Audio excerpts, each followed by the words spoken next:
CRPF के सहायक commandant शौर्य चक्र विजेता विकास जाखड़ ने राजस्थान में भर्तियों में हो रहे घोटालों को लेकर आमरण अनशन शुरू कर दिया है। वे अपने गांव जाखड़ों का बास में ही अनशन पर बैठे। जाखड़ का साथ देने के लिए राजस्थान के कई युवा भी जिले पहुंचे और जाखड़ सीट समेत कई सरकारी नौकरियों में धांधली को लेकर सरकार के खिलाफ अनशन कर रहे हैं। विकास जाखड़ सीआरपीएफ से इस्तीफा भी दे चुके हैं, लेकिन उनका इस्तीफा प्रोसेसिंग में चल रहा है। बद्धता और निष्पक्ष पारदर्शिता के साथ में परीक्षा कैसे आयोजित की जाए, उसमें A to Z सारा उसमें जो कमेटी है वो उसमें पूरा उसमें अध्ययन करे। और उस कमेटी में काफ़ी अनुभवी जो शिक्षा से जुड़े हुए हैं, छात्र संगठन हैं, आरपीएससी यूपीएससी के जो मेंबर हैं वो भी उसमें हों, और कमेटी अपनी रिपोर्ट दे। रिपोर्ट सरकार उसको बिल्कुल स्ट्रिक्टली उसको फॉलो कराए, उसको लागू करे, तब जाके ये बहुत लेवल पे बड़े स्तर पे कम होंगी। उसके बाद में जब भी पिछले वर्ष जो राजस्थान में 4 बड़ी भर्तियां हुई थी, राजस्थान एसआई की, रिट की, लाइब्रेरियन की, जीएन की, तो इसमें एसओजी की जांच चल रही है, दोषी पकड़े गए हैं, कोई कार्रवाई नहीं हो रही है, कोर्ट में भी केस चल रहा है और सरकार नियुक्ति देने में जल्दबाजी कर रही है। तो बड़े लेवल पर धांधली और घोटाले उसमें साफ दिखाई दे रहा है। तो मैं हमारी सबसे फिर दूसरी मांग ये है कि ये जो चारों भर्तियां, या तो इनकी सीबीआई इंक्वायरी हो, ताकि जो दोषी हैं, सही मायने में दोषी हैं, जो बड़े बड़े लोग हैं, मंत्री हैं, उन तक गिरफ्त जाए, वो लोग पता चले कि किस किस का इसमें इन्वॉल्वमेंट था, या फिर उस एग्ज़ाम को रद्द करें ताकि बच्चों को तुरंत दोबारा एग्ज़ाम लेके और उनको जो भर्ती प्रक्रिया उसको शुरू किया जाए। तीसरी डिमांड ये है कि जो डीपी जरौली हैं, राजस्थान माध्यमिक शिक्षा बोर्ड के चेयरमैन हैं, उनके अंडर रिट की परीक्षा हुई है और इतने बड़े लेवल पर धांधलियाँ हुई, तो उनको वहाँ पे रहने का हक नहीं है। एक जो होता है कि किसी मोरल जो होता है वो उनमें उनको पद छोड़ देना चाहिए, सरकार को उनसे इस्तीफा ले लेना चाहिए।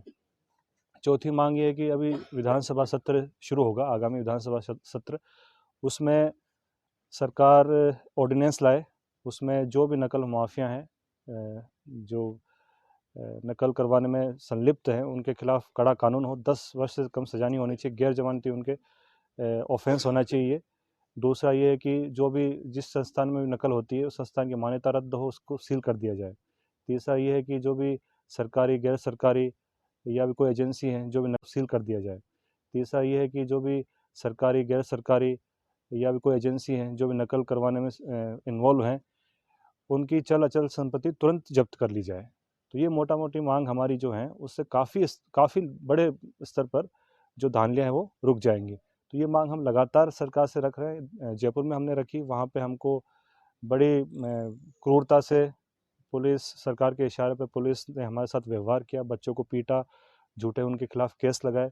तो उस लड़ाई को हम गांव तक लेकर आए हैं। इस लड़ाई को हमने नाम भी ये दिया है कि ये लड़ाई जो है राज्य की राजधानी जयपुर से गांव-गांव, ढाणी-ढाणी तक। तो बच्चे काफ़ी जागरूक हो रहे हैं, आ भी रहे हैं, हमारे पास फ़ोन भी आ रहे हैं, राज्य के हर ज़िले से, हर क्षेत्र, हर कोने से फ़ोन आ रहे हैं कि हम आ रहे हैं। हम उनको मना कर रहे हैं कि आप यदि बहुत ज़्यादा भीड़ कर दोगे तो प्रशासन कोविड प्रोटोकॉल का नाम लेके हमको ये आंदोलन हमारा जो है ये फेल कर देगी, या हमको यहाँ से तितर-बितर कर देगी। तो हम एक जो कोविड प्रोटोकॉल है जिसमें गाइडलाइन है, गाइडलाइन के अनुसार जो हमारी संख्या होनी चाहिए, मास्क के साथ में या डिस्टेंस बनाकर, हम लगातार इस आंदोलन को जारी रखे हुए हैं। मैं अनशन पे बैठा हूँ, आमरण अनशन पे बैठा हूँ।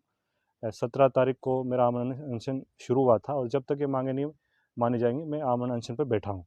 प्रशासन की तरफ से बराबर दबाव बनाया जा रहा है कि आप उठिए वरना हम कार्रवाई करेंगे, आप पे एक्शन लेंगे। तो मैं उस चीज़ की चिंता नहीं करता हूँ। सरकार का कोई प्रतिनिधि आपसे बातचीत कर रहा है?